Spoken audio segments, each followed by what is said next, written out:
Good morning. My name is Dale and Sunny, and my poster's topic is the deletion of Nr3c1 causes an increased number of lactotropes.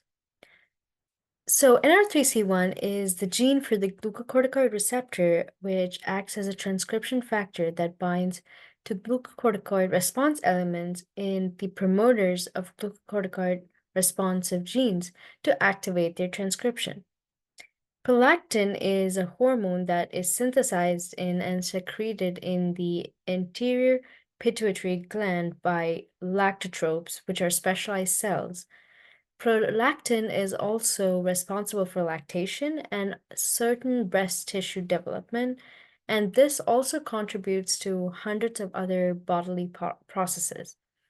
And so in this experiment, we performed immunohistochemistry for prolactin on Nr3c1 conditional knockouts, which means that the Nr3c1 gene is deleted in these knockouts, and then in wild type, which still has the Nr3c1 gene intact, to determine if glucocorticoid signaling affects the number of lactotropes that differentiate during the pituitary gland development.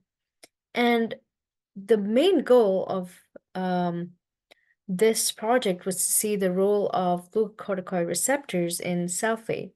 So in sulfate, it means that with the deletion of glucocorticoid receptor, our main goal is to see whether there is a change in the growth hormone or not. And we found that there is a huge change in growth hormone, which we did not expect. But surprisingly, FOXO1 was completely gone. And from our lab, it was shown that when FOXO1 is gone, there is no growth hormone. At E16.5, which is the embryonic day, and we are focusing on E16.5 because this is the time point where the mouse embryo starts developing growth hormone. And the second part was we were thinking to see what if FOXO1 affects prolactin or not, but it did not. And so at E16.5, the pituitary cells develops into three types of cells: somatotropes, which secrete growth hormone, lactotropes, which secrete prolactin, and thyrotropes, which secretes the thyrotropin releasing hormone. And we found that with the deletion of Nr3c1, prolactin was going up and growth hormone was going down. And there are a few possibilities, maybe that the somatotropes are turning into lactotropes. But we know that there is certainly a change in the cell fate. Once Nr3c1 is gone, more lactotropes were found, and it shouldn't be at embryonic day 16.5 because, for example, when a baby is born, you see some prolactin in the baby, and then after growing, they see more, but not at the embryonic stage where we don't have prolactin. At some point, there may be one or two, and this appears due to cell fate, but with the deletion, here we're seeing prolactin is going up. So one of the possibilities may be that somatotropes, which become which secrete growth hormone, are changing into lactotropes, or maybe there is no growth hormone. And the cell fate is continuously moving towards to becoming lactotropes. And this is a very new finding, and but we also found that FOXO1 does not have any effect on prolactin.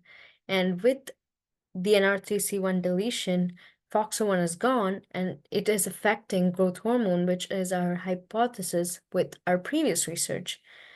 But the question for this project is is the cell fate changing into somatotropes or somatolactotropes? And so when we come down to figure one, this is background research, which is basically showing evidence that we have deleted the Nr3c1 gene. And you can see that in the wild type with the NR3, there is Nr3c1 positive cells. All the green is the Nr3c1 positive cells. And in the conditional knockout, where the Nr3c1 gene is deleted, there is no Nr3c1 positive cells. And this is also, figure 2 is also immunohistochemistry for FOXO1. And you can see that in the wild type, there is FOXO1 positive cells, and in the conditional knockout, there is no cells at all. And so our results showed that in we ran 3 sets of experiments, and we found that in the wild type, we found very few cells compared to how much conditional knockouts um, showed prolactin positive cells. There were around 3 cells in the wild type, while there were more than 5 prolactin positive cells in the conditional knockout. And so our results shows that with the deletion of NR3C1, we are seeing more lactotropes. But why we are seeing this is something we have to delve into. But our first preliminary, though FOXO1 does not have any effect on prolactin, but it does have an effect on growth hormone. But why we are seeing more lactotropes at E16.5 with the deletion kind of suggests that the cell fate is moving towards lactotrope lineage, and that's what we will be looking into further. And our future studies also include investigating how glucocorticoid receptors will regulate prolactin synthesis. And I would also like to thank Dr. Lakshmi Sagwan Bartol and the Southern Illinois Bridges to the baccalaureate program at SIU for allowing me to do this research, and also to the National Institute of Health for funding the research. I also thank Dr. Buffy Ellsworth, my mentor, and Pratyusha Das for their constant support and guidance throughout my research. Thank you so much.